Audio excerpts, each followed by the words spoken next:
471 सेवानिवृत्त होकर बेहतर लोगों को जगह दें। पेई कियान ने अपना ध्यान सिस्टम के पुरस्कार पर केंद्रित किया। सिस्टम द्वारा दिया गया हर पुरस्कार उसके लिए बहुत उपयोगी साबित हुआ। पेई कियान को पहले मिले पुरस्कारों में शामिल थे अंतिम परिवर्तित राशि से 10% अधिक, जिससे उसकी आय में वृद्धि हुई। दान की अनुमति देने के लिए प्रतिबंधों में बदलाव, जिससे पेई कियान सिस्टम फंड के एक हिस्से को बिना सोचे समझे खर्च कर सका।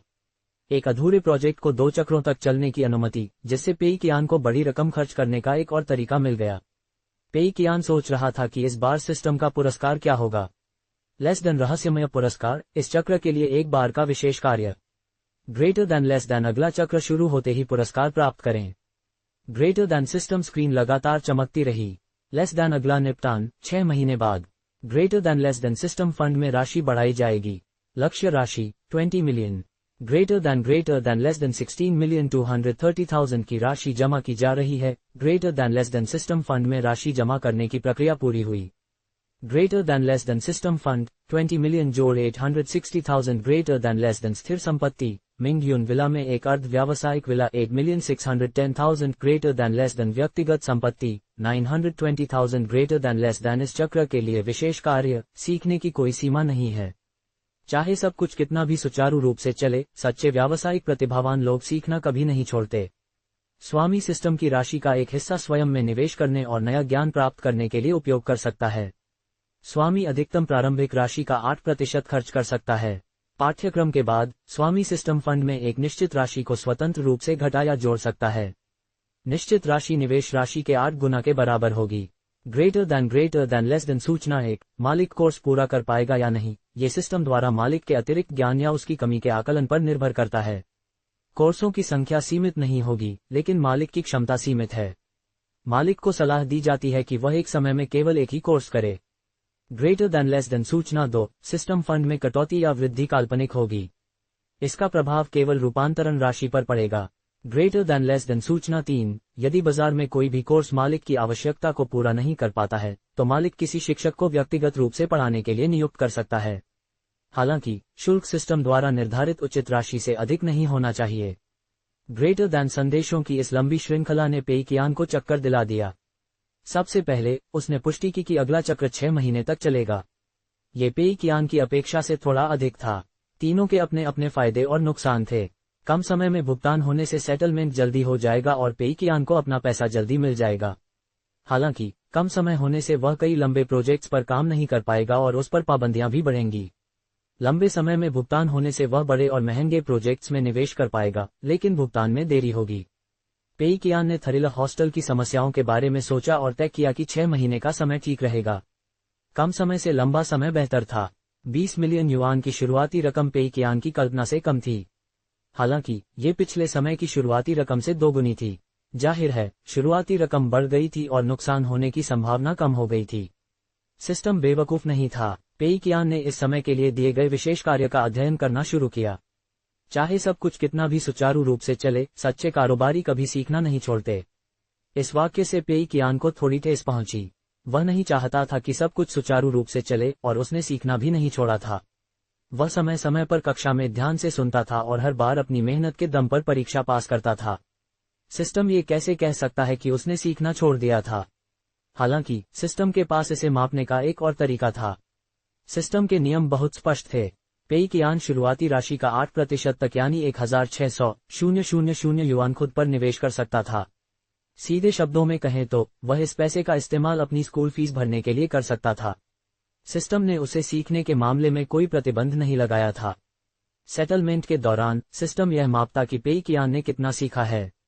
अगर सिस्टम पेई कियान के परिणामों से संतुष्ट होता, तो वह उसे सिस्टम फंड में एक निश्चित राशि घटाने या जोड़ने की अनुमति देकर पुरस्कृत करता। मान लीजिए कि चक्र के अंत तक पेई कियान के पास 22 मिलियन युआन हो जाते। ये लाभ होता। हालांकि अगर पेई कियान ने स्कूल फीस पर 1 मिलियन युआन खर्च किए होते और संबंधित ज्ञान प्राप्त कर लिया होता, तो वह सिस्टम फंड से 1 मिलियन बाय 8,000 युआन घटा सकता था। सिस्टम फंड में अभी भी 22 मिलियन युआन होंगे, लेकिन सिस्टम 14 मिलियन युआन की राशि का उपयोग करके रूपांतरण की गणना करेगा। इससे नुकसान होगा। अगर सिस्टम फंड में 22 मिलियन युआन होते, तो पेई कियान केवल 2,000 युआन ही परिवर्तित कर पाता। हालांकि इनाम के कारण वह 6 लाख युआन परिवर्तित कर पाएगा। फिर भी नियम प्रतिबंधात्मक प्रतीत होते हैं। पहली बात तो यह है कि पेई कियान अपनी इच्छा अनुसार 1600,000 युआन तक खर्च कर सकता है।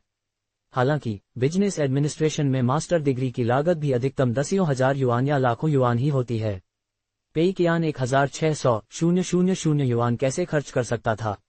वह और भी कोर्स में दाखिला ले सकता था, लेकिन अगर वह सभी कक्षाओं में भाग लेने के लिए समय नहीं निकाल पाता तो अंत में वह सिस्टम की आवश्यकताओं को पूरा नहीं कर पाता। ये सब बेकार होता। इसके अलावा सिस्टम को संतुष्ट करने के लिए उसे कितना ज्ञान अर्जित करना होगा, इसका कोई स्पष्ट मानक नहीं दिख रहा था। मैं जितना हो सके उतना पैसा खर्च करके इस मिशन को पूरा करना चाहता हूँ। मेरे लिए सबसे अच्छा विकल्प होगा कि मैं किसी प्रतिभाशाली प्रोफेसर या किसी प्रभावशाली उच्च कोटि के पेशेवर को नियुक्त करूं। मैं उन्हें मोटी फीस दे सकता हूं और फिर पढ़ाई में अधिक समय लगा सकता हूं। इससे मेरी सफलता की संभावना बढ़ जाएगी। लेकिन मुझे क्या सीखना चाहिए? प्रबंधन, अर्थशास्त्र, वित्त। मैं प्रबंधन सीख सकता हूं और हर चीज का उल्टा कर सकता हूं ताकि मुझे और अधिक नुकसान हो। अर्थशास्त्र सीखने से भी मुझे नुकसान हो सकता है। हालांकि इनमें से किसी को भी चुनकर मैं अति आत्मविश्वास से भरा हुआ लगूंगा। मैं मानविकी का छात्र हूं जिसने कभी अतिरिक्त गणित भी नहीं पढ़ा है। अगर मैं इनमें से कोई भी चीज सीखने की कोशिश करूं तो शायद बुरी तरह सफल हो जाऊंगा। मैं 6 महीने तक मुश्किल सिद्धांतों को अपने दिमाग में बिठाने में बिता दूं, फिर भी कुछ समझ न पाऊं। अगर सिस्टम मुझे धोखा दे देता है तो मेरी सारी मेहनत बेकार हो जाएगी। छोड़ो भी, कोई जल्दी नहीं है, मुझे इस बारे में और सोचना चाहिए। पेई कियान ने सोचा कि यह विशेष कार्य बहुत महत्वपूर्ण है। वह लापरवाही नहीं कर सकता था। इसके बजाय उसे बहुत सोच समझकर कदम उठाने थे। उसे यह सुनिश्चित करना था कि वह कुछ सीखे और बड़ी रकम खर्च करे। बेहतर होगा अगर इस मिशन से उसे और भी नुकसान उठाना पड़े। 1 अप्रैल शुक्रवार, ली याडा और बाओजू वापस आ गए थे। पेई कियान चाहता था कि यह अप्रैल फूल का मजाक हो, लेकिन ऐसा नहीं था। फिर भी समझौता हो जाने के बाद बॉस पेई बहुत निश्चिंत थे। उन्हें ऐसा लग रहा था जैसे कोई कॉलेज का छात्र स्कूल में नया सत्र शुरू कर रहा हो, शांति और खुशी से भरा हुआ। परीक्षा का हफ्ता अभी दूर था और वह इस समय जितना चाहे उतना आनंद ले सकता था। लियाडा और बाओजू के ऑफिस में प्रवेश करते ही टेंगा गैम्स के सभी कर्मचारियों ने उनका गर्मजोशी से स्वागत किया। बड़ी बहन ली, आप वापस आ गईं। क्या आपने खूब मजा किया? अरे भाई बाओ, आप इस बार उतने टैन नहीं लग रहे हैं। क्या आपने खूब सनस्क्रीन लगाया था? क्या आपने विदेश में खूब मजा किया? लियाडा ने अपने स्नेही सहकर्मियों के साथ अपनी यात्राओं और अनुभवों के बारे में बड़े उत्साह से बताया। दूसरी ओर बाओजू बिना किसी भाव के अपने कानों में ईयरफोन लगाए दुनिया से अलग थलग होकर अपने डेस्क पर लौट आए। वह जीवन भर घर से बाहर नहीं जाना चाहता था। सच में, घर में रहने वाला और बाहर जाना नापसंद करने वाला व्यक्ति यात्रा का आनंद कभी नहीं ले सकता, चाहे उसे कितनी ही बार मजबूरी में बाहर जाना पड़े। जब ली याडा ने देखा कि बॉस पेई मौजूद हैं, तो वह तुरंत उनका अभिवादन करने के लिए आगे बढ़ी। बॉस पेई, हम वापस आ गए हैं। पेई कियान ने मुस्कुराकर सिर हिलाया। हुशियानबिन ली याडा के पास आया और गर्व से बोला, बड़ी बहन ली, हमने मिशन पूरा कर लिया है। आपके जाने के बाद हमने आपके निर्देशों का पालन करते हुए गॉग का मोबाइल गेम पूरा किया। उसके बाद बॉस पेई के अंतिम सुधारों की बदौलत गेम बेहद सफल हो गया। लियाडा मुस्कुराए और बोली, मुझे पता है, मैं गॉग की स्थिति पर नजर रख रही थी। मुझे आप सब पर गर्व है।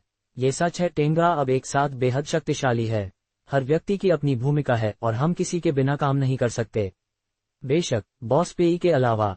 पेई कियान के होठों के कोने फड़क उठे। पेई कियान को यह सुनना बिल्कुल पसंद नहीं था कि कंपनी उसके बिना भी चल सकती है। हालांकि चाहे उसे कितना भी बुरा लगे, उसे यह मानना ही पड़ेगा कि यह एक सच्चाई है। अगर वह न होता तो कुछ प्रोजेक्ट्स इतनी कमाई नहीं कर पाते। उदाहरण के लिए गॉग को ही ले लीजिए। लियाडा को सबसे ज्यादा दोष देना चाहिए। आखिर किसने उसे मोबाइल गेम बनाने का आइडिया दिया था? अगर वह क्लाइंट साइड गेम बनाने पर ही टिकी रहती तो इतनी सारी दिक्कतें नहीं आती। पेई कियान के हिसाब से अगर उसे दोष दिया भी जाए तो वह थोड़ा ही दोष ले सकता है। ज्यादा पैसे खर्च करने के चक्कर में उसने कंपटीशन शुरू कर दिया और अनजाने में गेम को और भी ज्यादा लोकप्रिय बना दिया। हुशियानबिन सबसे कम जिम्मेदार था। आखिरकार वह तो बस लियाडा के निर्देशों का पालन कर रहा था। इसलिए अब जब लियाडा और बाओजू वापस आ गए हैं तो पेई कियान को लगता है कि अगला दौर और भी मुश्किल होगा। लियाडा ने सभी से कुछ देर शिष्टाचारवश बात की और फिर पेई कियान की ओर मुड़े। बॉस पेई, इसके बाद मैंने एक बात पक्की कर ली है। मैं रिटायर होना चाहता हूं और बेहतर लोगों को मौका देना चाहता हूं। पेई कियान चौंक गया। क्या? लियाडा ने आगे कहा, मुझे लगता है कि टेंगा गैम्स की सफलता का कारण यही है कि यह हमेशा नए लोगों को मौका देता रहता है। यह एक ऐसा पद है जिसमें बहुत रचनात्मकता की आवश्यकता होती है। अगर कोई एक व्यक्ति लंबे समय तक गेमिंग विभाग का प्रमुख बना रहता है तो अंततः उसकी प्रेरणा खत्म हो जाती है और वह उबाऊ हो जाता है। इसलिए मैंने मुख्य योजनाकार का पद हु शियानबिन को सौंपने का फैसला किया है। क्या सच में इतनी अच्छी बात हो रही थी? गॉग जैसी सफल परियोजना की प्रभारी बेहतर लोगों के लिए जगह बनाने की पहल कर रही थी। ये तो बहुत बढ़िया था। सुखद आश्चर्य से पेई कियान तुरंत मुस्कुरा उठी। हु शियानबिन भी दंग रह गए। उन्होंने जल्दी से कहा, बड़ी बहन ली, मुझे नहीं लगता कि यह उचित है। मैं अभी कुछ समय पहले ही कंपनी में शामिल हुआ हूँ। ली यादा मुस्कुराई और सिर हिलाया। तुमने अपनी काबिलियत साबित कर दी है। इसके अलावा मुझे हमेशा लगता था कि मैं मुख्य योजनाकार की भूमिका निभाने के लिए पर्याप्त सक्षम नहीं हूँ। बॉस पेई ने ही मुझे प्रोत्साहित किया और मुझे अपनी पूरी क्षमता का उपयोग करने का मौका दिया। यही गॉग की सफलता का कारण है। अब मुझे लगता है कि यह भूमिका एक उज्ज्वल भविष्य वाले युवा को सौंपने का समय आ गया है। जहां तक मेरी बात है, मैं बाओजू की तरह रहूंगा। मैं विभाग में आराम से रहूंगा और जहां भी आपको मेरी जरूरत होगी इधर उधर मदद करूंगा। पेई कियान भावुक हो गईं। देखो, ये ज्ञानोदय तो देखो, झांग युआन, उससे सीखो। इससे पहले पेई कियान ने प्रथम स्थान बहिष्करण प्रणाली के माध्यम से झांग युआन को बाहर कर दिया था। फिर भी Zhang Yuan fish catching internet cafe और आरओएफ कंप्यूटर इंस्टॉलेशन छोड़ने को तैयार नहीं था। वह बिल्कुल भी आजाद और बेफिक्र नहीं था। ली याडा को देखो, वह कितनी बेफिक्र है। हालांकि पेई कियान को हु शियानबिन खास पसंद नहीं था, फिर भी ली याडा उन दोनों में ज्यादा खतरनाक थी। उसे दो बुराइयों में से कम बुरी को चुनना था। यह अच्छी बात थी कि ली याडा मुख्य योजनाकार के पद से हट रही थी। पेई कियान तुरंत सहमत हो गया। ठीक है, कोई बात नहीं। आपकी तनख्वाह उतनी ही रहेगी, लेकिन अब आप मुख्य योजनाकार नहीं रहेंगी। तेंगरा गेम्स के लिए इतनी मेहनत करने के लिए धन्यवाद। आप दिन ब दिन उम्रदराज होती जा रही हैं और अब आपके लिए आराम करने का समय आ गया है। सब लोग। बॉस पेई के शब्द स्नेहपूर्ण और भावपूर्ण थे, लेकिन आप दिन ब दिन उम्रदराज होती जा रही हैं से उनका क्या मतलब था? ली याडा इस साल सिर्फ 25 साल की थीं। पेई कियान ने ली याडा और बाओजू को देखा और महसूस किया कि यात्रा चिकित्सा विशेष रूप से प्रभावी है। एक कुशल मुख्य योजनाकार अपनी यात्रा से लौटी, आराम करने की इच्छा रखती हुई और अपने पद से इस्तीफा दे रही थी। बहुत खूब। पेई कियान ली याडा को गेमिंग विभाग में ही रखेगी और उसे अपनी यात्रा के दौरान विकसित की गई आरामपसंद मानसिकता को विभाग के बाकी लोगों में फैलाने देगी। समय बीतने के साथ पूरा गेमिंग विभाग सेवानिवृत्त मुख्य योजनाकारों से भर जाएगा जो केवल आराम करने के बारे में सोच सकते हैं। यह एक आदर्श स्थिति होगी, है ना? अध्याय 472 बूढ़े मास्टर लिन ने अपना इरादा बदल दिया। 3 अप्रैल, रविवार, फिश कैचिंग इंटरनेट कैफे, होंडोंग विश्वविद्यालय शाखा। पेई कियान और लिन चांग चुपचाप अपनी कॉफी पी रहे थे। ये 2 दिन सप्ताहांत थे। पेई कियान आखिरकार बिना किसी मानसिक बोझ के चैन से सो सकता था, अपनी सारी चिंताओं को पीछे छोड़ सकता था और एक छोटा और सुखी जीवन जी सकता था। लेकिन लिन चांग आज जिंगजोऊ आया था, जिसका मतलब था कि उसे उससे मिलना ही था। बस एक दूसरे को नमस्कार करने के बाद दोनों चुप हो गए। उन्हें लगा कि कुछ महीने पहले उन्होंने जो योजना और रणनीति बनाई थी उसमें वे आधे सफल हो गए थे। लेकिन अंत में खेल और मोबाइल फोन दोनों ही लोकप्रिय हो गए। लिन वान भी अप्रत्याशित रूप से उत्तेजित हो गई और यहां तक कि अपने पारिवारिक समूह चैट में अपनी नफरत जाहिर करते हुए बड़बड़ाने लगी। दोनों के मन में कई समस्याएं थीं, लेकिन चुप रहना उचित नहीं लग रहा था। समस्या का समाधान होना ही था। लिन चांग ने कुछ देर बाद अनिच्छा से बोलना शुरू किया। बॉस पेई, गेम और मोबाइल फोन का मामला ठीक नहीं चल रहा है। क्या हमने पर्याप्त योजना नहीं बनाई थी? पेई कियान के होंठों के कोने फड़कने लगे। योजना बनाने का काम मुख्य रूप से पेई कियान ने ही किया था। उसने बड़ी बड़ी योजनाएं बनाई, लेकिन अंत में उसे कुछ हासिल नहीं हुआ। हालांकि पेई कियान चुप नहीं बैठ सकता था। लिन चांग, क्या तुम ये कहने की हिम्मत करते हो कि तुम्हारी कोई जिम्मेदारी नहीं है? अगर तुमने टुमारो इज ब्यूटीफुल के प्रचार में अपने फैसले खुद नहीं लिए होते तो फिल्म इतनी लोकप्रिय नहीं होती, इसके विज्ञापन इतने चर्चित नहीं होते और ऑटोमोबाइल फोन की शुरुआत इतनी अच्छी नहीं होती। खैर, तुम भी तो जिम्मेदार हो। सारा दोष मुझ पर नहीं डाल सकते। पेई कियान ने आह भरते हुए कहा, मैंने तुम्हें टुमारो इज ब्यूटीफुल के प्रचार की जिम्मेदारी दी थी। तुमने इतने सारे फिल्म शेड्यूल तय किए जिससे रिलीज से पहले ही उपभोक्ताओं के मन में ऑटोमोबाइल फोन की एक उच्च स्तरीय छवि बन गई। इससे मेरी रणनीति पर भी असर पड़ा है। लिन चांग अविश्वास से भर उठा। ये कैसे संभव है? बॉस पेई, क्या आपने इस फिल्म की पटकथा नहीं लिखी? आप ऑटोमोबाइल फोन के विज्ञापन के बारे में जरूर जानते होंगे। फिल्म की गुणवत्ता इतनी उच्च है और उसमें इतना गहरा आध्यात्मिक संदेश है। आप मुझसे बेहतर जानते हैं कि बिना प्रचार के भी यह फिल्म लोकप्रिय होती। मैं मान लेता हूं कि दूसरी फिल्में प्रचार की वजह से सफल हुई, लेकिन टुमारो इज ब्यूटीफुल प्रचार तो बस सोने पर सुहागा है। लिन चांग ने पलक झपकते ही सारी जिम्मेदारी बॉस पेई पर डाल दी। पेई कियान, वह इसे स्वीकार नहीं कर पा रहा था, लेकिन सोचने के बाद इसका खंडन करना भी मुश्किल लग रहा था।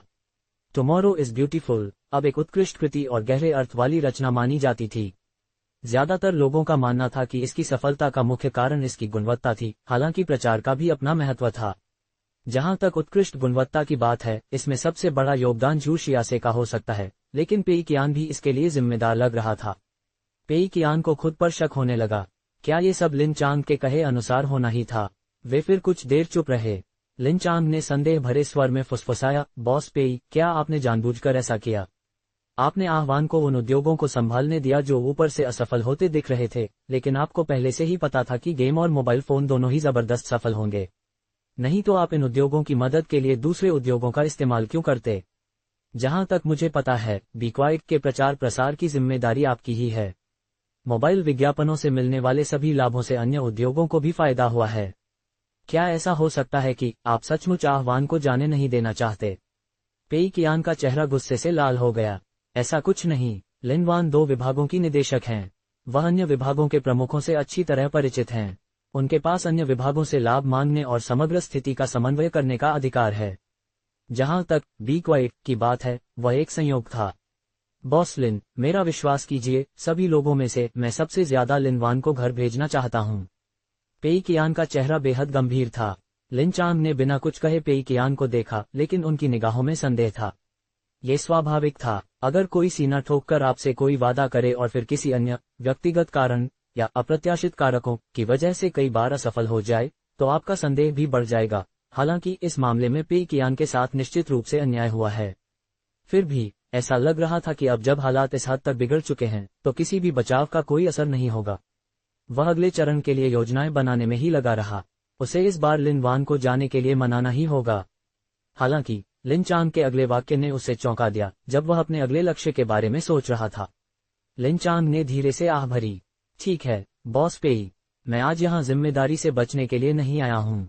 मेरे पास एक और काम है। सच कहूँ तो स्थिति बदल गई है। पिछले कुछ दिनों से लिन वान हमारी पारिवारिक बातचीत में खूब शेखी बघार रही है, खासकर 8,000 युआन में बिके ऑटोमोबाइल फोन के बारे में। ये वह कीमत थी जो मेरी बड़ी बहन के फ्लैगशिप मोबाइल फोन की भी नहीं थी। बिक्री में बहुत बड़ा अंतर था, लेकिन आह्वान को मोबाइल फोन बनाते हुए अभी कुछ ही महीने हुए हैं, जबकि मेरी बड़ी बहन कई सालों से यह काम कर रही है। संक्षेप में, स्थिति बहुत ही अराजक है। पेई कियान ने कुछ देर सोचा, तो क्या मालिक साहब उसे अपना काम जारी रखने देंगे? जैसा कि उम्मीद थी, मालिक साहब हमेशा मुद्दे की जड़ तक पहुंच जाते हैं। यही स्थिति में बदलाव की कुंजी है, लिन चांग ने मुस्कुराते हुए कहा। मालिक साहब न केवल नाराज नहीं हैं, बल्कि बहुत खुश भी हैं। मैं आपको सच बताऊं, मालिक साहब पहले आह्वान के गुस्से में काम पर आने से बहुत परेशान थे। उन्हें बाहर के कार्यस्थलों की स्थिति का पता था और उन्हें लगा कि आह्वान समय बर्बाद कर रही है। इसीलिए वह आह्वान को पारिवारिक व्यवसाय की बागडोर सौंपने के लिए लगातार प्रयास करता रहा। आह्वान पहले गेम पर काम कर रही थी, लेकिन उसमें कोई खास प्रगति नहीं हुई थी। मोबाइल गेम से शायद कुछ कमाई हुई हो, लेकिन कुल मिलाकर कुछ खास नहीं थी, इसलिए मालिक के रवैये में कोई बदलाव नहीं आया। लेकिन आह्वान ने बताया कि उसने 8,000 युआन कीमत का एक मोबाइल फोन बनाया है। मालिक अचानक बहुत दिलचस्पी लेने लगा, इसलिए उसने किसी को ऑटोमोबाइल फोन और तेंगरा कॉर्पोरेशन के बारे में थोड़ी और जानकारी जुटाने के लिए भेजा। अंदाजा लगाओ क्या हुआ? पेई कियान के होठों के कोने फड़क उठे। उसे एक बहुत बुरा पूर्वाभास हुआ। क्या? लिन चांग के चेहरे पर एक जटिल भाव था। मालिक समझ गया कि मोबाइल फोन कैसे लोकप्रिय हुआ और उसने इसे 8,000 युआन की कीमत पर कैसे बेचा। वह तुम्हारी बहुत प्रशंसा कर रहा है। तुमने साहपूर्वक चांगयू का इस्तेमाल किया और शुरू से ही इसे एक उच्च स्तरीय उत्पाद के रूप में पेश किया। आपने फिल्म में सूक्ष्म प्रचार किया और मोबाइल फोन की लोकप्रियता बढ़ाने के लिए तेंगा के अन्य उद्योगों का इस्तेमाल किया। आपने इस संतृप्त बाजार में भी अपनी जगह बना ली है। एक भी गलत कदम ऑटोमोबाइल फोन को असफल कर सकता था। खासकर प्रेस कॉन्फ्रेंस में मालिक जी बहुत हैरान थे, क्योंकि इससे पहले किसी भी घरेलू निर्माता ने ऐसा नहीं किया था। मालिक जी ने बताया कि इस प्रेस कॉन्फ्रेंस से विज्ञापन शुल्क में लाखों की बचत हुई। मालिक जी जानते थे कि ज्यादातर रणनीतियां चांगयू और आपकी मेहनत का नतीजा थी, लेकिन आह्वान भले ही छोटा सा हिस्सा संभाल रही हो, फिर भी वह निश्चित रूप से तरक्की कर सकती है। और फिर ओल्ड मास्टर को तेंगरा कॉर्पोरेशन के अन्य उद्योगों जैसे अपविंड logistics, fish catching, internet cafe आदि के बारे में थोड़ी बहुत जानकारी मिल गई। पेई कियान की हालत और भी खराब होने लगी। बस मुझे अंतिम परिणाम बता दो, लिन चांग रुक कर बोला, ओल्ड मास्टर ने अपना मन बदल लिया। पेई कियान, अपना मन बदल लिया? वो नहीं चाहते कि लिन वान वापस जाए। लिन चांग के चेहरे पर उलझन भरी अभिव्यक्ति थी। हाँ, ओल्ड मास्टर पहले आह्वान को वापस चाहते थे क्योंकि उन्हें लगता था कि बाहर की कंपनियां भरोसेमंद नहीं हैं। उन्हें लगता था कि आह्वान इन कंपनियों में काम करके अपना समय पूरी तरह बर्बाद कर रही है। लेकिन आह्वान के शानदार प्रदर्शन को देखकर ओल्ड मास्टर की इन कंपनियों के प्रति पूर्वाग्रही राय थोड़ी बदल गई। ओह, ये बात कुछ ज्यादा सटीक नहीं लग रही। मुझे कहना चाहिए कि तेंगा के प्रति उनका पूर्वाग्रह बदल गया है। ओल्ड मास्टर आपकी प्रशंसा करते हैं और उन्हें लगता है कि आह्वान आपसे बहुत कुछ सीख पाएगी। उन्हें लगा कि पारिवारिक व्यवसाय संभालने से पहले कुछ वर्षों तक यहाँ प्रशिक्षण लेना उसके लिए बुरा नहीं होगा। पेई कियान, वापस जाने से पहले कुछ वर्षों तक यहाँ प्रशिक्षण लेना बुरा नहीं होगा। बुरा नहीं होगा से आपका क्या मतलब है? ये तो बिल्कुल नहीं हो सकता। अगर वह यहाँ कुछ और साल रुकी तो मेरी कंपनी का क्या होगा? क्या सिर्फ एक छोटी सी सफलता के सामने लिन वान को पारिवारिक व्यवसाय में वापस लाना इतना महत्वहीन लक्ष्य है? लिन मास्टर, क्या आप अपनी बात पर अडिग नहीं रह सकते? तो फिर लिन यू ने क्या कहा? पेई कियान ने जल्दी से पूछा। लिन चांग ने कंधे उचका दिए। वह क्या कह सकती है? उसे मास्टर की बात माननी ही होगी। मास्टर का अब यही रवैया है कि चूंकि आह्वान यहाँ से कुछ सीख सकती है तो वह कुछ समय के लिए यहाँ रह सकती है। इसके अलावा ओल्ड मास्टर ने हम भाई बहनों को उसके करियर में मदद करने के लिए एकजुट होने का संकेत दिया है। पेई कियान का दिमाग सवालों से भरा हुआ था। भाई शेनहुआ जैसे बड़े दानव के लिए मदद करना कोई मजाक की बात नहीं है। तुम शायद मेरी बांह तोड़ दोगे। उसे अतीत याद आया। लिन यू ने शेनहुआ एप्लीकेशन स्टोर पर ब्लडी बैटल सॉन्ग को प्रमोट करने में मदद की। लिन जोऊ ने उन्हें शेनहुआ व्यू का मुफ्त इस्तेमाल करने दिया। लिन चांग ने टुमारो इज ब्यूटीफुल का प्रचार किया। उसके विचार भविष्य की ओर मुड़ गए। अगर मोबाइल, रियल एस्टेट और मनोरंजन के लिए जिम्मेदार तुम तीनों मिलकर काम करो और लिन वान का करियर आसमान छू ले तो क्या बॉस पेई की घाटे में चल रही मशीनरी तुरंत ठप नहीं हो जाएगी? पेई कियान ने तुरंत मना कर दिया। जरूरत नहीं। लिन चांग ने सिर हिलाया। जी हाँ, मैंने बड़े मालिक से यही कहा था। पेई कियान ने जवाब दिया। क्या? लिन चांग ने, मैं मालिक पेई को सबसे अच्छी तरह जानता हूँ, वाले भाव से कहा। मैंने मालिक को बताया था कि मालिक पेई ने सब कुछ शुरू से बनाया है और वे निस्संदेह प्रतिभाशाली हैं। आपने हमेशा ऐसी मदद ठुकराई है। इसके अलावा मालिक पेई का हर फैसला सोच समझ कर लिया गया होता है और उसमें सफलता की पूरी संभावना होती है। अगर हम दखल देंगे तो हम आपकी परेशानी ही बढ़ाएंगे। पेई कियान ने खुशी से सिर हिलाया।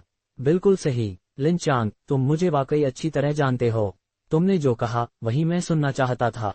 तुम्हें रणनीतियों को समझने में थोड़ी दिक्कत हो सकती है, लेकिन जब तक तुम कुछ भी असामान्य नहीं करोगे हम अच्छे दोस्त बने रह सकते हैं। पेई कियान ने कुछ देर सोचा और फिर पूछा, तो मालिक लिन, क्या मालिक ने कोई संकेत दिया है कि वे लिन वान को कब वापस बुलाना चाहते हैं? लिन चांग ने कुछ देर सोचा। अगर मैं मालिक के रवैये से अंदाजा लगाऊं तो लिन वान तभी वापस आ सकती है जब वह खुद सब कुछ संभाल सके। मुझे लगता है कि अब वो सब कुछ खुद संभाल सकती है। पेई कियान ने झट से कहा। लिन चांग ने सिर हिलाया। मालिक ऐसा नहीं सोचते। बॉस पेई, मालिक की नज़र में तेंगदा अभी भी छोटी कंपनी है। ऑटो सेलफोन की बिक्री और मुनाफा शेनहुआ के किसी आम प्राइवेट लेबल वाले सेलफोन से भी कहीं कम है। मालिक की नज़र में अभी वो खुद सब कुछ संभालने से बहुत दूर है। मुझे लगता है कि आह्वान को मालिक की नज़र में पहचान मिलने से पहले अपने क्षेत्र में शीर्ष लोगों में से एक बनना होगा। पेई कियान का चेहरा गंभीर हो गया। शीर्ष लोगों में से एक? किसी सेलफोन कंपनी को शीर्ष लोगों में से एक बनने के लिए कम से कम अरबों युआन की कंपनी होनी चाहिए, है ना? क्या तुम मजाक कर रहे हो?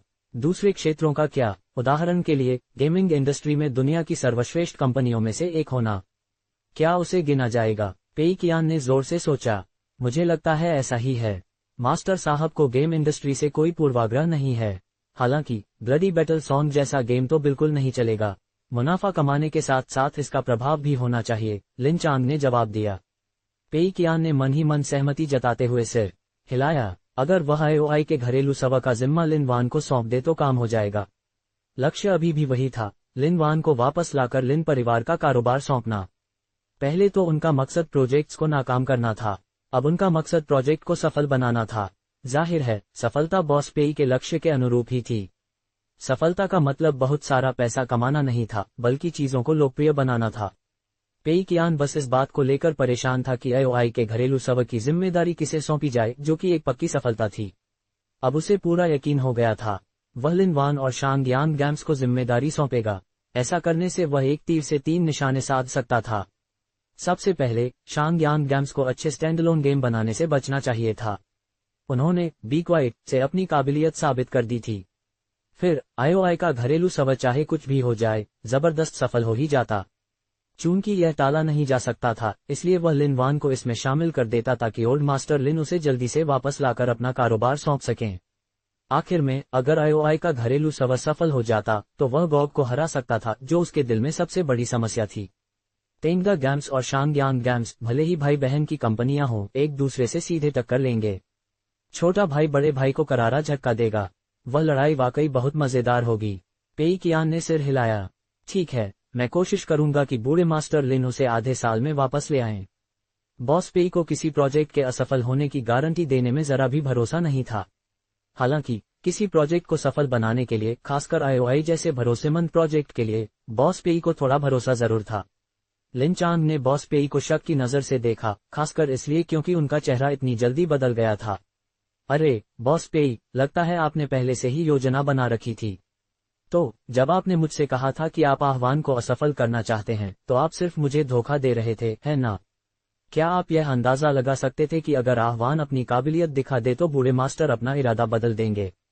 पेई कियान, बॉस लिन, अगर आप इसी तरह बेबुनियाद अंदाजे लगाते रहे तो एक दिन मैं आपसे दोस्ती खो दूंगा। अध्याय 473 वास्तविकता के आगे झुकना खेल संघर्ष 4 अप्रैल सोमवार। पेई कियान ने जागते ही अगले 2 दिनों के लिए अपने काम के लक्ष्यों को समायोजित किया। सबसे पहले वह मुनाफा कमाने वाले तेंगा गेम्स और शांगयांग गेम्स के गेमिंग विभागों के लिए व्यवस्था करेगा। शांगयांग गेम्स आईओआई के घरेलू सवर पर अपनी पूरी ताकत से कब्जा जमाने की कोशिश करेगा। पेई कियान तेंगा गेम्स के लिए भी कुछ काम ढूंढेगा। अन्यथा अगर हु शियानबिन लगातार गॉग को अपडेट करता रहा, नए हीरो बनाता रहा और प्रचार प्रसार बढ़ाता रहा, तो आईओआई शायद गॉग को हरा ना पाए। गॉग घरेलू सवर पर अच्छा प्रदर्शन कर रहा था। आईओआई को गॉग से सभी खिलाड़ियों को छीनने का कोई तरीका सोचना ही था। हुशियानबिन को किस तरह के काम दिए जाएं, पेई कियान ने अपने अनुभव से सीख लेकर एक ऐसा स्टैंडअलोन गेम बनाने का फैसला किया जिसे कोई पसंद न करे। टुमारो इज ब्यूटीफुल की सफलता ने पेई कियान को बहुत बड़ा झटका दिया था। इसने उसे जीवन पर संदेह करने पर मजबूर कर दिया था। दर्शकों को गुस्सा क्यों नहीं आया, जबकि पेई कियान को लगता था कि इससे वे भड़क उठेंगे? ये तो बिल्कुल ही समझ से परे था।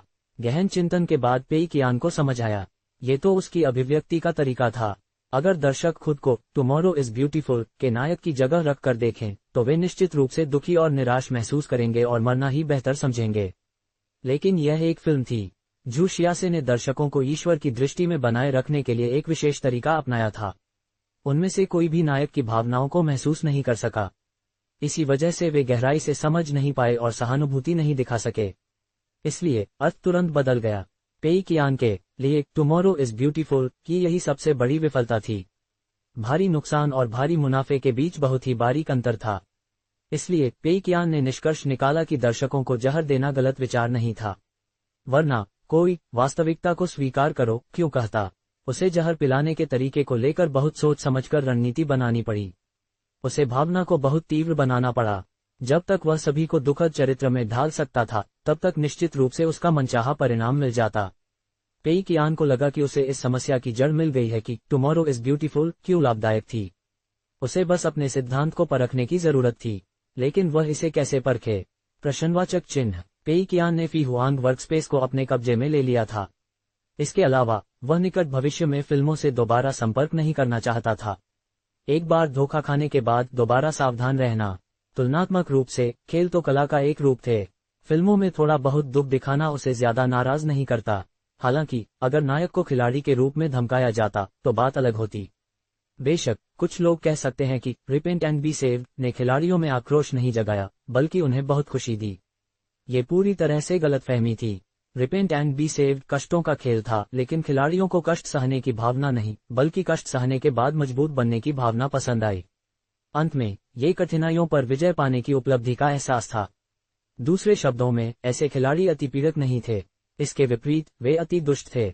दुनिया के लगभग सभी खेलों को खिलाड़ियों को मनोरंजन के लिए पर्याप्त सकारात्मक प्रतिक्रिया देनी पड़ती है। पेई कियान ने पहले ही तय कर लिया था कि यह खेल किसी भी खिलाड़ी को सकारात्मक प्रतिक्रिया नहीं देगा। वह केवल पूरी तरह से नकारात्मक ऊर्जा ही फैलाएगा। क्या ये वास्तविकता के आगे झुकना नहीं था? इस बार उसे एक बेहद यथार्थवादी खेल बनाना था और निश्चित रूप से ऐसा बनाना था कि उसके कोई दोस्त न हो। इस बार बॉस पेई ने हु शियानबिन को अपने इरादों को गलत समझने से रोकने के लिए इसे स्वयं करने या खेल की कहानी की रूपरेखा स्वयं लिखने का फैसला किया। उन्हें खिलाड़ियों को स्पष्ट रूप से समझाना था। बेशक पेई कियान ये भी जानते थे कि इसका मतलब यह नहीं है कि इस खेल में हार ही होगी। गेम डिजाइनर की असफलता उनके लिए एक गहरा सबक थी। पेई कियान को यह भी लगा कि गेम डिजाइनर की कहानी खिलाड़ियों के प्रति अपमानजनक थी, लेकिन खिलाड़ी बिल्कुल भी नाराज नहीं हुए। यह उनके लिए एक बड़ा फायदा साबित हुआ। शिक्षक कियाओ द्वारा इसकी अति व्याख्या करने के बाद हालात बेकाबू हो गए। पेई कियान ने इसके लिए एक उपाय सोच रखा था। वह इन गलतियों को दोबारा कभी नहीं दोहराएंगे और एक ही गड्ढे में दोबारा गिरने का तो सवाल ही नहीं उठता। संक्षेप में, पेई कियान ने टुमारो इज ब्यूटीफुल और गेम डिजाइनर से अनुभव और सबक सीखे। उन्हें इस एक घटना को ही अपनाना था। गेमिंग विभाग के अतिथि कक्ष में हु शियानबिन स्पष्ट रूप से घबराए हुए थे। पेई कियान ने हु शियानबिन को अतिथि कक्ष में अकेले बुलाया और उन्हें इस नए खेल की अवधारणा के बारे में बताया। पेई कियान ने ली यादा और बाओ जैसे अन्य वरिष्ठ कर्मचारियों को नहीं बुलाया। इसका कारण ये था कि इन लोगों ने गेम डिजाइनर के विकास में भाग लिया था और इसकी सफलता को अच्छी तरह समझते थे। पेई कियान को डर था कि उनकी भागीदारी से यह नया प्रोजेक्ट विफल हो सकता है। इसलिए पेई कियान ने इन वरिष्ठ कर्मचारियों को अलग रखने का फैसला किया। उन्होंने गेम डिजाइनर के विकास में भाग लेने वाले इन वरिष्ठों को जीओजी की अनौपचारिक देखरेख का काम सौंपा। फिर वह हु शियानबिन जैसे नए कर्मचारियों के समूह को, जिन्हें स्टैंडअलोन गेम डेवलपमेंट का कोई अनुभव नहीं था, नए गेम की जिम्मेदारी सौंपेंगे। ये सुनिश्चित करने के लिए कि प्रोजेक्ट उनकी अपेक्षा के अनुरूप हो, पेई कियान इस बार हु शियानबिन को सब कुछ स्पष्ट रूप से समझाएंगे ताकि वह अपनी कल्पना का इस्तेमाल न कर सकें। पेई कियान ने चाय के कुछ घूंट लिए और अपने विचार के बारे में बात करना शुरू किया। इस गेम का नाम स्ट्रगल है। ये यथार्थवादी थीम वाला एक इंटरैक्टिव गेम होगा। सभी पात्रों को हाई डेफिनेशन मोशन कैप्चर में बनाया जाना है और ड्राइंग की गुणवत्ता दक्षिण अफ्रीका की उत्कृष्ट कृतियों के अनुरूप होनी चाहिए। बेशक गेम की छोटी प्रक्रिया के कारण इसमें शायद ज्यादा लागत नहीं आएगी, शायद। पहले 40 मिलियन युआन तैयार रखें। अगर यह कम पड़ा तो मैं और जोड़ दूंगा। विकास अवधि को अस्थायी रूप से 5 महीने निर्धारित किया गया है। आइए इसे 1 सितंबर से शुरू करने का प्रयास करें। हु शियानबिन हैरान रह गए। यह क्या था? यथार्थवादी थीम वाला इंटरैक्टिव मूवी गेम। ये किस तरह का अद्भुत संयोग था? तथाकथित इंटरैक्टिव मूवी गेम को उत्कृष्ट ग्राफिक्स वाला एक एडवेंचर गेम माना जा सकता है। कहानी शुरू होने के बाद खिलाड़ी अलग अलग रास्ते चुन सकेंगे और अलग अलग अंत देख सकेंगे। उन्हें बस कुछ विकल्पों में से निर्णय लेना होगा, वास्तव में कुछ भी चलाने की आवश्यकता नहीं होगी। कुछ इंटरैक्टिव मूवी गेम ग्राफिक्स का उपयोग करते थे, जबकि अन्य शूटिंग के लिए वास्तविक दृश्यों और अभिनेताओं का उपयोग करते थे। ये सभी महंगे थे। हालांकि बॉस पेई का सभी पात्रों को हाई डेफिनेशन मोशन कैप्चर में और 3A की उत्कृष्ट कृतियों के अनुरूप बनाने का अनुरोध शायद असली सेट और अभिनेताओं की शूटिंग से भी अधिक महंगा पड़ सकता था। 40 मिलियन युआन एक फिल्म बनाने के लिए काफी थे। हु शियानबिन भारी दबाव महसूस कर रहा था और साथ ही अचंभित भी था। यह अविश्वसनीय क्यों लग रहा है? अगर उसने खुद बॉस पेई को बोलते हुए नहीं सुना होता तो हु शियानबिन को लगता कि किसी ने उसे गलत जानकारी दी है। पेई कियान ने आगे कहा, गेम का नाम स्ट्रगल इसलिए रखा गया है ताकि खिलाड़ी असल जिंदगी में अपने संघर्षों को फिर से जी सकें। गेम 2 अलग अलग हिस्सों में बेचा जाएगा, अमीर और गरीब वर्शन। ये दोनों अलग अलग बेचे जाएंगे। स्ट्रगल का अमीर वर्शन गरीबों के लिए है। इसकी मूल कीमत 29 युआन है और छूट के बाद 19 युआन होगी। स्ट्रगल का गरीब वर्शन अमीरों के लिए है, जिसकी मूल कीमत 99 युआन है और छूट के बाद 79 युआन होगी। अगर खिलाड़ी सिर्फ एक वर्शन खरीदते हैं तो उन्हें छूट मिलेगी। हालांकि अगर वे दोनों वर्शन खरीदते हैं तो उन्हें पूरी कीमत यानी कुल 128 युआन चुकाने होंगे। हु शियानबिन ने पलकें झपकाईं। क्या इसका कोई गहरा मतलब है? पेई कियान ने सिर हिलाया। बिल्कुल, गरीबों के पास पैसा नहीं होता, लेकिन वे अमीरों की जिंदगी जीना चाहते हैं। इसलिए कीमत कम होती है। अमीरों के पास पैसा होता है, लेकिन वे गरीबों की जिंदगी जीना चाहते हैं, इसलिए कीमत ज्यादा होती है। जिंदगी में दूसरा मौका नहीं मिलता, इसलिए सब कुछ अनुभव करने के लिए ज्यादा कीमत चुकानी पड़ती है। हु शियानबिन चुप रहे और भावुक होकर बोले, बॉस पेई की कीमत भी इतनी दार्शनिक हो सकती है। पेई कियान ने आगे कहा, चाहे अमीर हो या गरीब, उन्हें कई चरणों में बांटा जाएगा। वे बचपन से बड़े होंगे और समाज में प्रवेश करने से पहले स्कूल जाएंगे, काम से जीवन यापन करेंगे, मनोरंजन से आराम करेंगे। हमें ज्यादा से ज्यादा दृश्यों के माध्यम से गरीब और अमीर दोनों के जीवन के ज्यादा से ज्यादा पहलुओं को दिखाना होगा। अमीर वाले संस्करण में अभिनेता एक अमीर आदमी की भूमिका निभाता है। उसे बचपन से ही कोई चिंता नहीं होती। उसके लिए सब कुछ आसान होता है।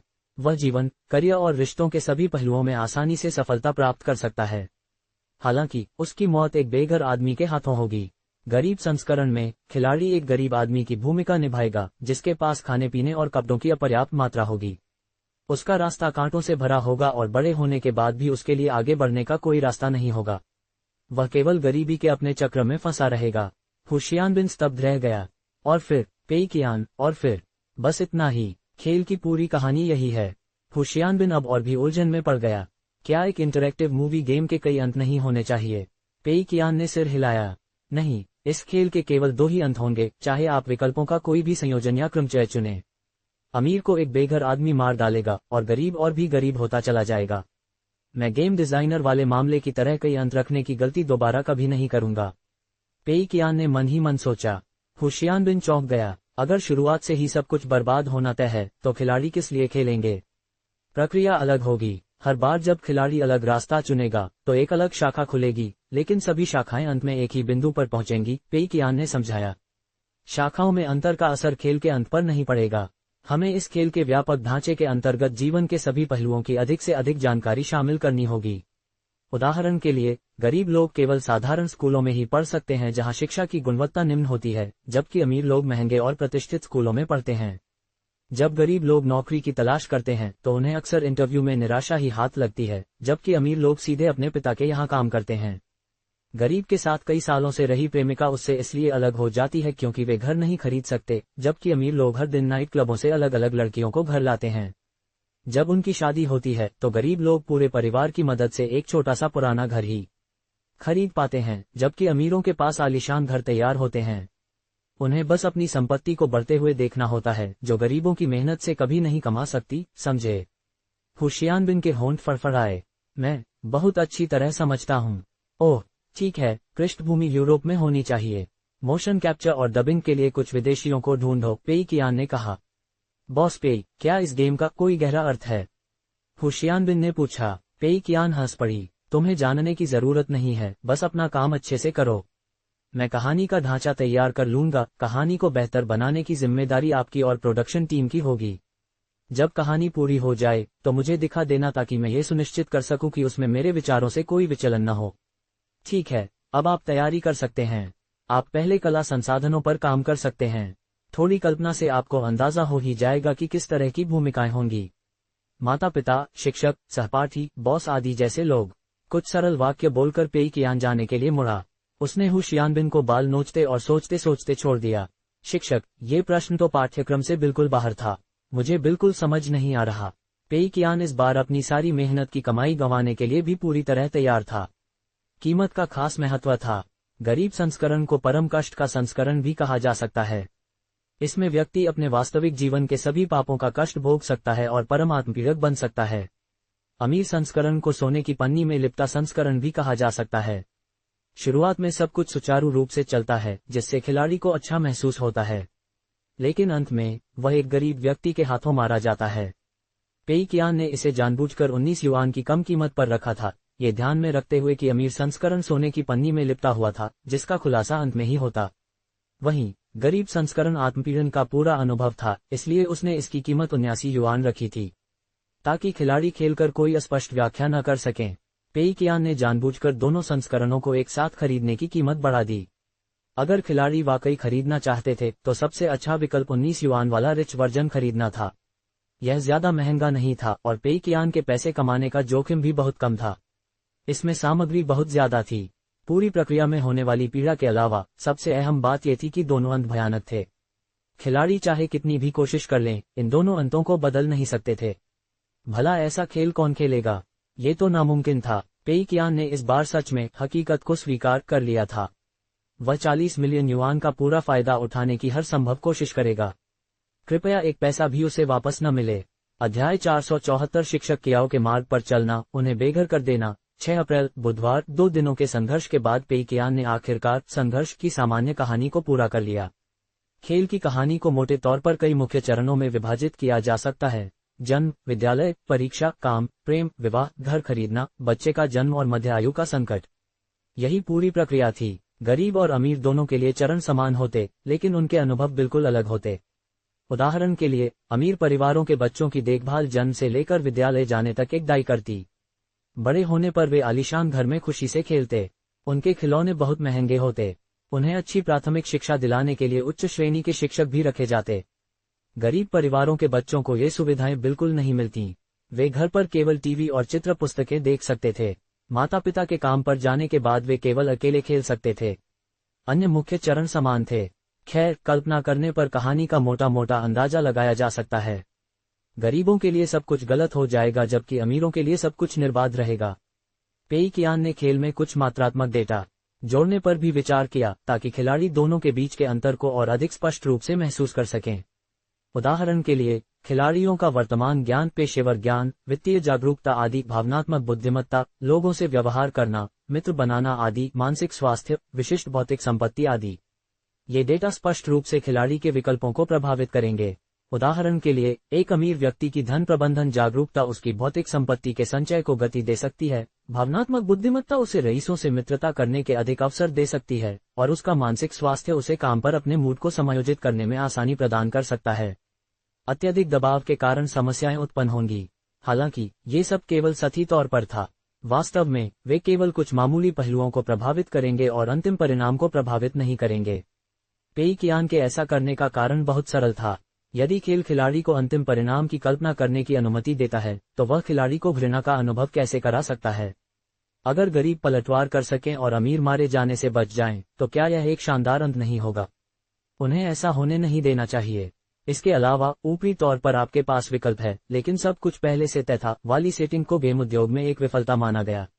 ऐसा करने वाले अधिकांश खेलों की आलोचना की जाती थी। ये गेम मध्य युग तक चला, जो लगभग 50 वर्ष की आयु तक था। कहावत है कि 30 की उम्र में स्थापित हो जाओ, 40 की उम्र में स्पष्टता पाओ और 50 की उम्र में आसमान के हुक्म को जान लो। पेई कियान के लिए 50 की उम्र किसी अमीर खिलाड़ी को खत्म करने के लिए सबसे अच्छी उम्र थी। बहुत जल्दी खत्म करने पर कहानी में पर्याप्त सार नहीं होता, बहुत देर से खत्म करने पर लोगों को घृणा नहीं होती। 50 साल के अमीर लोग अपने करियर के शिखर पर होते हैं, उनका करियर उड़ान भर रहा होता है। उन्होंने पहले ही एक बहुत अच्छा जीवन स्तर हासिल कर लिया होता है। उनमें से ज्यादातर की शादीशुदा जिंदगी अच्छी होती है और उनके बच्चे भी अच्छे होते हैं।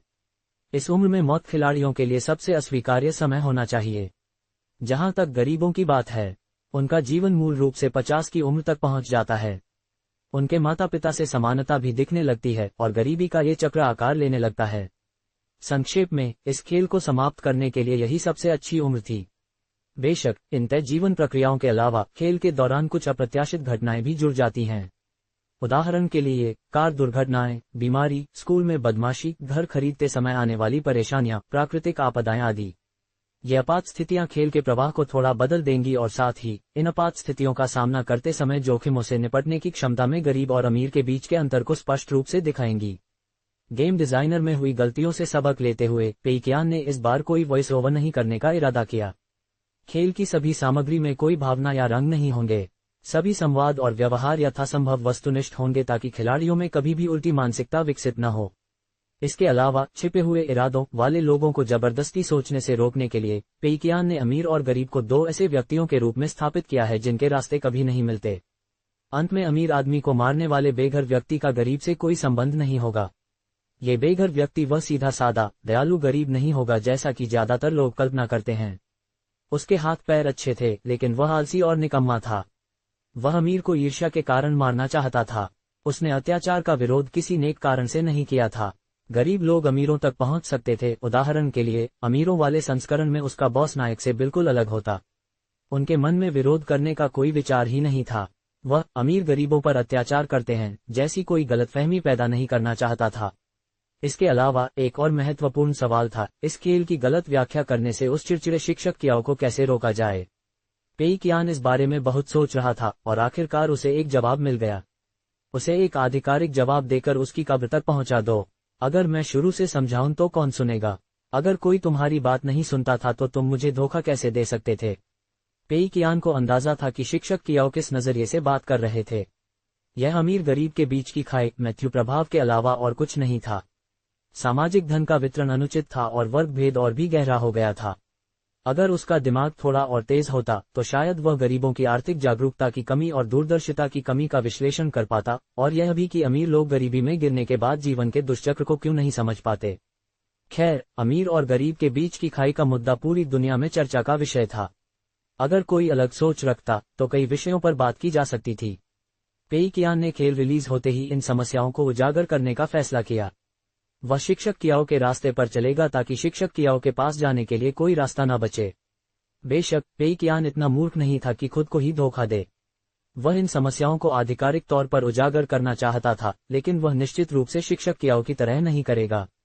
मुख्य बात यह थी कि इसे उसी तर्क के साथ कैसे कहा जाए। क्लासिक ग्रंथों का हवाला देना, महत्व और गहराई थोपना निश्चित रूप से आकर्षक लगता और दर्शकों को इससे आसानी से जुड़ाव महसूस होता। हालांकि पेई कियान ने सरल भाषा और सीधे सादे तरीके से इन सभी बातों को समझाने की योजना बनाई थी। उनका लक्ष्य इसे यथासंभव उबाऊ बनाना था।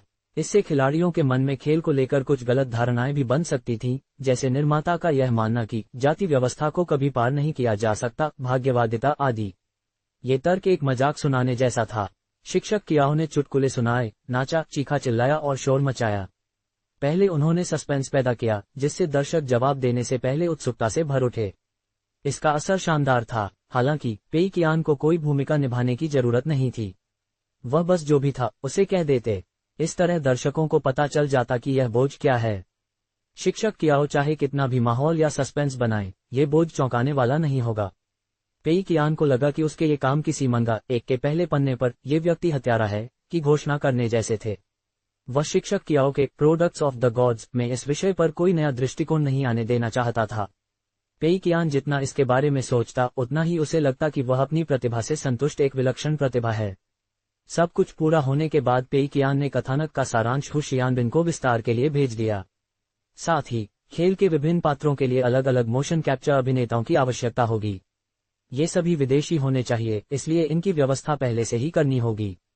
पेई कियान को इन सब बातों में कोई दिलचस्पी नहीं थी, इसलिए उसने इन्हें हु शियानबिन पर छोड़ दिया।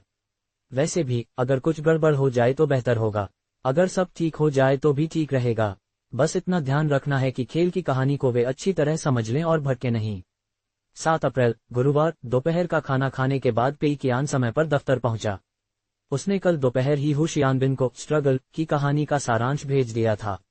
उसने लिन वान को आईओआई के घरेलू सवा के बारे में संदेश भेजा और उसे हे देशेंग से संपर्क करने के लिए कहा। उसे अभी भी आईओआई के घरेलू सवा को संभालने का सबसे अच्छा तरीका समझ नहीं आ रहा था। खेल में बदलाव की संभावना लगभग न के बराबर थी। हीरो और स्किन की कीमत कम करना मुश्किल था। ड्रीम रियलाइजेशन वेंचर्स की कंपनी में कोई खास दबदबा नहीं था, क्योंकि फिंगर गेम्स में उसकी हिस्सेदारी सिर्फ 20% थी। खेल के चार्जिंग मॉडल को देखें तो आईओआई और गॉग के बीच संबंध अच्छे नहीं थे। गॉग के सभी हीरो मुफ्त थे और उनकी स्किन की कीमत आईओआई की तुलना में कई गुना कम थी। हालांकि पेई कियान को लगा कि यह बात मायने नहीं रखती। कुछ लोग स्थानीय स्तर पर आईओआई खेल रहे थे, उनके पास अच्छे खासे खिलाड़ी थे। उनके लिए सबसे बड़ी समस्या कीमत नहीं बल्कि इंटरनेट थी। एक्सेलरेटर का इस्तेमाल करके अंतर्राष्ट्रीय सर्वर से कनेक्ट करने के बाद गेम बहुत धीमा चल रहा था। गेम में विदेशी टीम के साथियों से बात करना भी नामुमकिन था। ये लोग घरेलू सर्वर के लॉन्च होते ही उस पर चले जाएंगे, इसलिए आईओआई के घरेलू सर्वर के लॉन्च की चिंता करने की कोई जरूरत नहीं थी। शांगयांग गेम्स की क्षमता के चलते ये बिना किसी खास मशक्कत के आसानी से शुरू हो जाएगा। पेई कियान को लगा कि 2 गेमिंग विभागों को अस्थायी रूप से निपटाने के बाद उनके ऊपर से बोझ हट गया है। फिर भी उन्हें सतर्क रहना चाहिए, अभी भी कई काम बाकी थे। खटखट, दफ्तर के बाहर से दस्तक हुई। यह असिस्टेंट शिन थी। बॉस पेई, ये जिंगझोउ शहर में फिटनेस उद्योग पर सर्वेक्षण रिपोर्ट है जो आप चाहते थे। अगर आप डेटा नहीं देखना चाहते तो आप सीधे आखिरी पृष्ठ पर जाकर निष्कर्ष देख सकते हैं। पेई कियान ने सिर हिलाया और सहायक शिन से जांच रिपोर्ट ले ली। उसने लापरवाही से उसे पलटा। जैसा कि उम्मीद थी, सामने सब कुछ बड़ा डेटा और तकनीकी शब्द थे। उसे कुछ समझ नहीं आया। पेई कियान ने बड़े शांत भाव से आखिरी पृष्ठ खोला और सर्वेक्षण के निष्कर्ष पढ़ते हुए पूछा, तो क्या जिंगझोउ में जिम मुनाफा कमा रहे हैं या नहीं? सहायक शिन ने कुछ देर सोचा। मुख्य बात यह है कि आप इसे कैसे संचालित करते हैं। पेई कियान, मुझे विस्तार से बताइए। सहायक शिन को फिटनेस उद्योग की स्थिति की अच्छी समझ थी। बॉस पेई से यह जिम्मेदारी मिलने के बाद उन्होंने जिंगझोउ में फिटनेस उद्योग का गहन अध्ययन किया था। उन्हें इसकी पूरी जानकारी थी। सीधे शब्दों में कहें तो ये हमारे देश के वर्तमान आर्थिक विकास स्तर से सीमित है।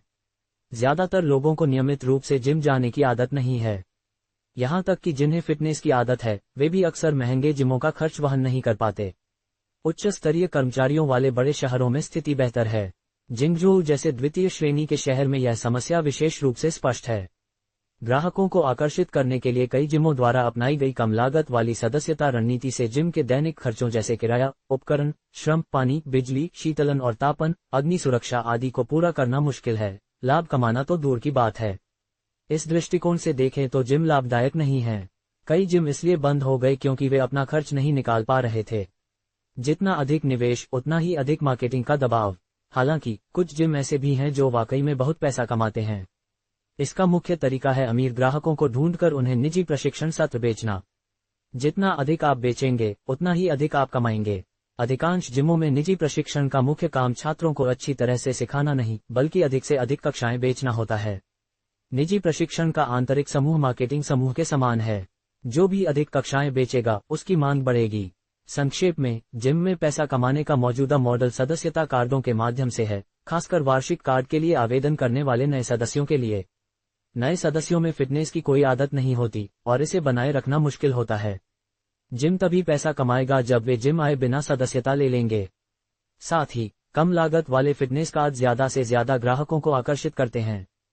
फिर निजी प्रशिक्षक अपना जादू दिखाना शुरू करते हैं, अमीर ग्राहकों को निजी प्रशिक्षण लेने के लिए बहकाते हैं और यहीं से अपना अधिकांश मुनाफा कमाते हैं। कुछ अन्य हथकंडे भी हैं। उदाहरण के लिए, मुफ्त परीक्षण का लालच देना। आजकल के लोगों को अक्सर कुछ स्वास्थ्य समस्याएं होती हैं और ये निजी प्रशिक्षक जानबूझकर इन स्वास्थ्य समस्याओं को बढ़ा चढ़ाकर बताते हैं और कक्षाओं को बेचने का मौका ढूंढते हैं। संक्षेप में, मैं यह नहीं मानता कि इस उद्योग में अधिक ईमानदार जिम नहीं हैं, लेकिन आमतौर पर वे अव्यवस्थित और बहुत मानकीकृत नहीं हैं। जिम जाने वाले कई उपभोक्ता भी इस अव्यवस्था से बेहद परेशान हैं, लेकिन इस स्थिति के कारण अधिक जटिल हैं और इन्हें थोड़े समय में नहीं बदला जा सकता। बॉस पे, अगर आप इस उद्योग में प्रवेश करना चाहते हैं तो यह उद्योग के लिए अच्छी बात है। हालांकि इन वस्तुनिष्ठ समस्याओं पर निश्चित रूप से विचार करना होगा। आपके लिए भी शुरू से एक उच्च स्तरीय और नैतिक जिम ब्रांड बनाना इतना आसान नहीं होगा। ये जापानी शैली में चित्रित कॉमिक्स का संदर्भ है। अध्याय 475 डिपॉजिट फिटनेस सहायक शिन की व्याख्या पूरी होने के बाद पेई कियान और भी खुश हो गया। जैसा कि उम्मीद थी, फिटनेस उद्योग में काफी संभावनाएं थीं। असफल जिमों की इतनी सफलताओं की कहानियां होने के बावजूद चिंता की क्या बात थी? पेई कियान ने सिर हिलाया। थोड़ा सोच लेता हूँ। वैसे क्या आसपास कोई नए जिम खुले हैं या कोई तैयार जगह है जहाँ कुछ उपकरण लगाकर सीधे इस्तेमाल किया जा सके? उन्हें ढूंढो, नवीनीकरण में लगने वाला समय बचाओ और पैसे का सही इस्तेमाल करो। पेई कियान जल्द से जल्द पहला जिम खोलना चाहता था और देखना चाहता था कि क्या होता है। अगर सब ठीक रहा तो वह कुछ और जिम खोलेगा ताकि इस चक्र में और अधिक पैसा गंवा सके। अगर गलती से पैसा आ भी जाए तो वह नुकसान को जल्दी रोककर दूसरे तरीकों के बारे में सोच सकता है। सहायक शिन ने कुछ देर सोचा। मुझे आसपास कुछ अच्छे जिमों के बारे में पता है, हालांकि जरूरी नहीं कि वे स्वामित्व हस्तांतरित करने को तैयार हों। मैं किसी से पूछती हूँ। सहायक शिन के जाने के बाद पेई कियान ने अपने जिम के लिए योजनाएं बनाना शुरू कर दिया। उन्होंने सहायक शिन की जांच रिपोर्ट से जिम की असफलताओं के अनुभवों को जितना हो सके आत्मसात करने की कोशिश की। उन्होंने असफल जिमों की सभी विशेषताओं को एक साथ मिलाकर एक योजना बनाई। पेई कियान अच्छी तरह जानते थे कि तेंगा कॉर्पोरेशन काफी बड़ा हो चुका है और उसके पास पर्याप्त धन है। वह चाहे जिस भी उद्योग में प्रवेश करे, निश्चित रूप से बहुत निवेश करेगा। शुरुआती निवेश की बड़ी राशि से राजस्व का दबाव बढ़ेगा, लेकिन ग्राहकों को आकर्षित करना भी आसान होगा, खासकर उच्च आय वाले और उच्च गुणवत्ता वाले ग्राहकों को। पैसा खोने की संभावना बढ़ती जा रही थी, इसलिए अगर उन्हें पैसा खोना था तो उन्हें दृढ़ रहना था और भाग्य के भरोसे नहीं चलना था। उन्हें यह नहीं सोचना चाहिए था कि अगर दूसरे लोग ऐसा करके पैसा खो सकते हैं तो मैं भी खो सकता हूँ। अगर उन्होंने ऐसा सोचा तो शायद वे एक कट्टरपंथी गलती कर बैठेंगे। रिपोर्ट के विश्लेषण के अनुसार कई जिमों के मुनाफा न कमाने का मूल कारण जिम में किए गए अपेक्षाकृत बड़े निवेश में निहित था, जैसे कि स्थान, उपकरण, कर्मचारी या अन्य खर्च। केवल सदस्यता कार्ड बेचकर भी अच्छा मुनाफा कमाया जा सकता था, बशर्ते वह सही तरीके से किया जाए। कुछ विकसित देशों में, जहां लोगों में आमतौर पर फिटनेस की आदतें होती हैं, वहां यह एक सकारात्मक चक्र में परिणत होता है। हालांकि चीन में आर्थिक विकास के स्तर और लोगों की सोच के कारण अधिकांश लोगों में फिटनेस की आदतें नहीं हैं। इसके अलावा वे अधिक पैसा खर्च करने को भी तैयार नहीं हैं। सदस्यता बेचकर पैसा कमाना मुश्किल है, इसलिए उन्हें निजी प्रशिक्षण सत्र बेचने पड़ते हैं। यह विचार घरेलू क्रिप्टन गोल्ड ऑनलाइन गेम्स जैसा ही था। सबसे पहले कम कीमतों का इस्तेमाल करके ज्यादा से ज्यादा लोगों को जिम की ओर आकर्षित किया जाए और फिर उनमें से अमीर लोगों को चुना जाए। सीधे शब्दों में कहें तो जिम में 3 तरह के लोग थे: पहले, वे लोग जो थोड़े समय के लिए जोश में रहते थे और फिर जल्द ही उनका जोश ठंडा पड़ जाता था। दूसरे, वे लोग जिन्हें पैसे की जरूरत नहीं थी और जो स्वस्थ शरीर चाहते थे। उन्हें डर था कि वे खुद को संभाल नहीं पाएंगे, इसलिए उन्होंने निजी प्रशिक्षण सत्रों में दाखिला लिया ताकि वे खुद की देखरेख कर सकें। तीसरे, वे लोग जो खुद से मेहनत कर सकते थे। जिम को पहले दो तरह के लोग पसंद थे, लेकिन यही लोग जिम के प्रस्तावों को ठुकरा देते थे। हालांकि ऐसे लोग बहुत कम थे। जिम मुख्य रूप से पहले प्रकार के लोगों से सदस्यता शुल्क लेकर कमाता था, जबकि दूसरे प्रकार के लोगों से निजी प्रशिक्षण सत्रों के जरिए कमाता था। वे अमीर और गरीब दोनों को आकर्षित करते थे। इसलिए पेई कियान ने कुछ देर सोचा और इसके विपरीत करने का फैसला किया। ये पिछले विचार जैसा ही था, यानी खर्चों में कटौती करना और संसाधनों को कम करना। एक तरफ तो उसे दैनिक खर्चों को जितना हो सके बढ़ाना था, दूसरी तरफ अपने लक्षित ग्राहक समूहों को कम करके कमाना था। सबसे पहले, आलसी और गुस्सैल ग्राहकों से कुछ भी न कमाना था। दूसरे, जिम 6 महीने और पूरे साल के कार्ड बेचते हैं। जितनी लंबी अवधि होती, उतनी ही ज्यादा छूट मिलती। यह उनकी गुस्सैल प्रवृत्ति का फायदा उठाकर उन्हें लंबी अवधि के सदस्यता कार्ड के लिए प्रोत्साहित करने का तरीका था। हालांकि ये गुस्सैल लोग आमतौर पर इस तरीके को ज्यादा समय तक नहीं अपना पाते थे। जितनी लंबी अवधि के लिए वे सदस्यता लेते, उतना ही उन्हें नुकसान होता। पेई कियान ने दिन के हिसाब से कीमत तय करने का फैसला किया। दूसरे, जिम 6 महीने या पूरे साल की सदस्यता लेते हैं और ग्राहक के आने या न आने की गिनती करते हैं। पेई कियान जिस सदस्यता को बेचना चाहता था, उसमें ग्राहक के आने के दिन के हिसाब से ही शुल्क काटा जाता था। दूसरे, जिम के लिए सदस्यता शुल्क वापस करना भी असंभव था। वे केवल सदस्यता को दूसरों को हस्तांतरित कर सकते थे, जो बहुत झंझट भरा था। पेई कियान जिस जिम को खोलना चाहता था, उसमें ग्राहकों को अपने खाते से किसी भी समय अपनी राशि निकालने की सुविधा मिलती। इस तरह ये गुस्सैल और आलसी लोग जिम को और पैसा नहीं दे पाएंगे।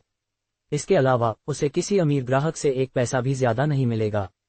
दूसरे, जिम अमीर ग्राहकों को बेहतर सेवाएं देकर ज्यादा मुनाफा कमाने के लिए धड़ल्ले से प्राइवेट ट्रेनिंग सेशन बेच रहे थे।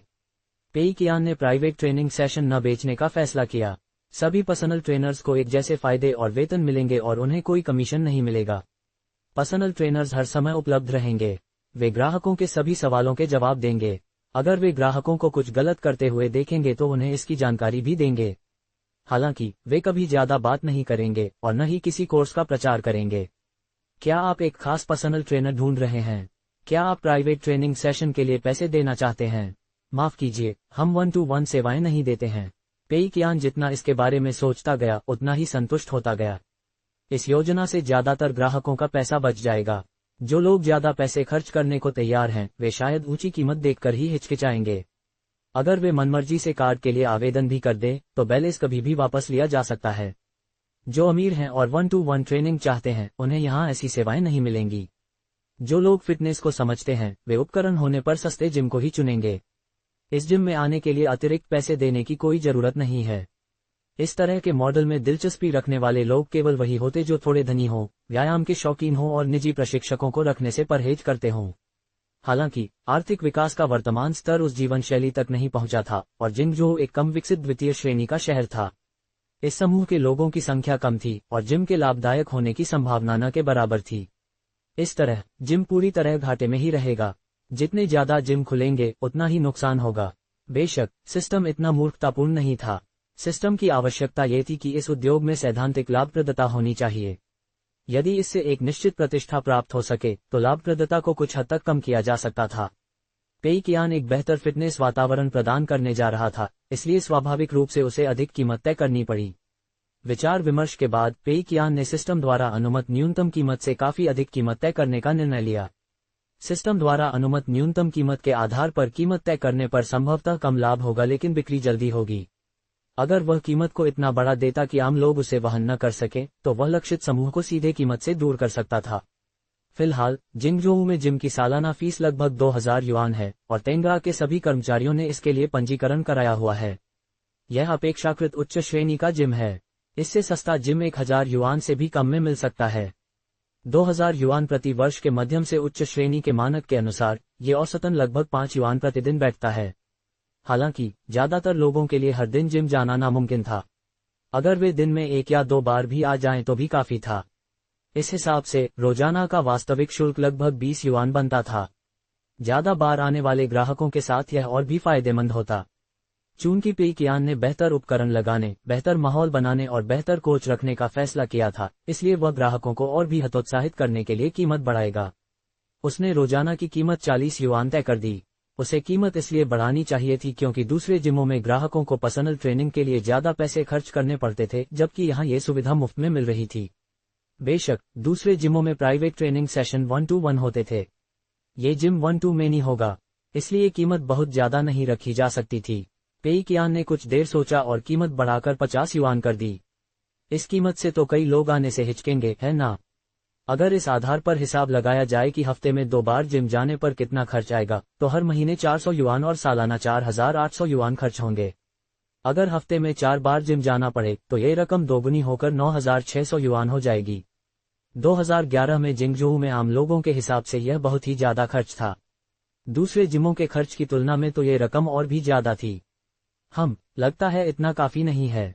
क्या सिर्फ इतना ही खर्चा करना काफी है? मुझे फिर से सोचना पड़ेगा। पेई कियान को लगा कि इन मुनाफा कमाने वाले जिमों के ठीक उलट काम करने से असफलता की संभावना बनी रहेगी। क्या होगा अगर कुछ लोगों को लगे कि इस जिम में नैतिकता है और वे सेकेंडरी सदस्यता कार्ड के लिए आवेदन कर दें? या क्या होगा अगर कोई बड़ा बॉडी बिल्डर अस्थायी रूप से जिंगजोऊ आए और लंबी अवधि का फिटनेस कार्ड न लेकर छोटी अवधि का कार्ड ले ले? ऐसा लग रहा था कि अगर नियमित रूप से आने वाले लोगों की संख्या पर्याप्त हो और रोजाना आने वाले लोगों की संख्या सुनिश्चित हो तो जिम मुनाफे में रहेगा। इसलिए उन्हें ऐसे तरीके सोचने पड़े जिससे इन लोगों को जिम में शामिल न होने के लिए जितना हो सके मना सकें। उनके लिए लंबी अवधि का कार्ड अनिवार्य करना असंभव था। ये पिछले नियमों के विपरीत होता, इसलिए उन्हें दूसरे तरीके सोचने पड़े। पेई कियान ने कुछ देर विचार करने के बाद एक चेक इन सिस्टम लागू करने का फैसला किया, जिसमें ग्राहकों को जिम छोड़ने के लिए मनाने का एक विशेष तरीका अपनाया गया। सदस्यता पंजीकरण के समय प्रत्येक व्यक्ति की शारीरिक क्षमता, काम और जीवन की स्थिति के अनुसार अलग अलग प्रशिक्षण कार्यक्रम तैयार किए गए। उदाहरण के लिए, उन्हें सप्ताह में 3 या उससे अधिक बार जिम का उपयोग करना अनिवार्य था। निर्धारित नियमों के अनुसार खाना पीना और फिश कैचिंग टेकआउट द्वारा तैयार किए गए पौष्टिक भोजन का सेवन करना अनिवार्य था। इस तरह उपभोक्ताओं को न केवल जिम के लिए बल्कि अनिवार्य पौष्टिक भोजन के लिए भी भुगतान करना पड़ता। इतना पैसा खर्च करने को तैयार लोगों की संख्या बहुत कम थी। यदि कोई चेक इन लक्ष्य पूरा करने में विफल रहता तो जुर्माना लगता। पहले चेतावनी दी जाती, फिर रिफंड दिया जाता। उसके बाद वे कुछ समय के लिए पंजीकरण नहीं करा पाते। इस तरह वे लोग जो कभी कभार जिम जाना चाहते थे वे भी निराश हो जाते और अपनी बचत का एक बड़ा हिस्सा खो देते। हाँ, ये तो बिल्कुल सही था। कई दौर के विचार विमर्श के बाद पेई कियान ने जिम के लिए विशिष्ट नियम तय किए। सदस्य बनने के बाद वे बिना किसी छूट के जितनी बार चाहें उतनी बार रिचार्ज कर सकते थे। शारीरिक परीक्षण किए जाते और जल्द से जल्द प्रशिक्षण योजनाएं बनाई जाती, जिनमें ये शामिल होता कि ग्राहक सप्ताह में कितनी बार जिम जाएगा, क्या प्रशिक्षण लेगा और क्या खाएगा। सभी नियम और शर्तें ग्राहक से परामर्श के बाद तैयार की जाएंगी। एक बार तय हो जाने पर ये नियम अनिवार्य हो जाएंगे और इनका पालन करना आवश्यक होगा। जिम में प्रत्येक विजिट की कुल लागत 50 युआन होगी। हेल्दी फिश कैचिंग टेकआउट अनिवार्य होगा, इसलिए इसकी कीमत अलग से तय की जाएगी। टेक अवे ऑर्डर सिस्टम और जिम के ऐप के बीच डेटा का आदान प्रदान होगा। जाहिर है, फिश कैचिंग टेकआउट में भी नुकसान होगा। हेल्दी भोजन लागत मूल्य पर बेचा जाएगा, लेकिन भोजन की अनिवार्य खरीद उपभोक्ताओं को हतोत्साहित करने का एक तरीका है। इससे जिम को नुकसान हो रहा है और ग्राहकों के लिए एक सीमा तय हो रही है। यदि ग्राहक हेल्दी भोजन नहीं खाते हैं या एक निश्चित संख्या में जिम नहीं आते हैं तो उनसे पूछताछ की जाएगी। पहली 2 बार चेतावनी दी जाएगी और तीसरी बार सीधे रिफंड किया जाएगा और उस ग्राहक को 1 महीने के भीतर जिम में प्रवेश नहीं दिया जाएगा। यदि वे पहली चेतावनी के तुरंत बाद सुधार कर लेते हैं तो 2 सप्ताह बाद ये चेतावनी का प्रभाव समाप्त हो जाएगा।